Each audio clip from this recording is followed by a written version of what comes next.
গ্রামের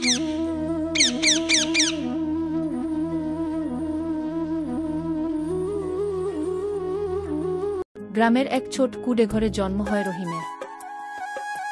বাবার কোনো জমি ছিল না, দিনমজুর হিসেবে কাজ করতেন। মাছ নিয়ে যান, মাছ আছে মাছ। গৃহিণী সামান্য টুকটাক কাজ করে সংসার চালাতে সাহায্য করতেন।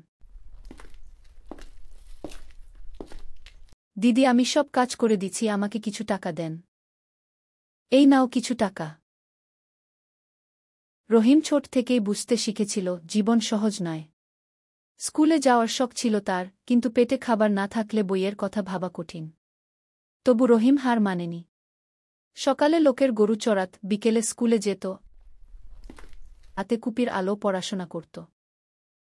মাধ্যমিকে প্রথম বিভাগে পাস করল রহিম। চারদিকে আলোড়ন পড়ে গেল। ওরা এত গরিব হয়ে ওদের ছেলে পড়াশোনা করে পাশ করল কিভাবে? গ্রামের মানুষ বিস্মিত, কেমন করে এত কষ্ট করে পড়ে এমন সাফল্য? কলেজে ভর্তি হবার টাকা ছিল না, কিন্তু সে থেমে থাকেনি। দিনমজুরের কাজ করে নিজের পড়ালেখা চালিয়ে গেল। প্লেট নিয়ে যান, সুন্দর সুন্দর প্লেট আছে। একদিন এক শিক্ষকের চোখে পড়ল রহিমের মেধা। তিনি সাহায্যের হাত বাড়িয়ে দিলেন। বৃত্তি পেল, শহরের বিশ্ববিদ্যালয়ে পড়ার সুযোগ পেল।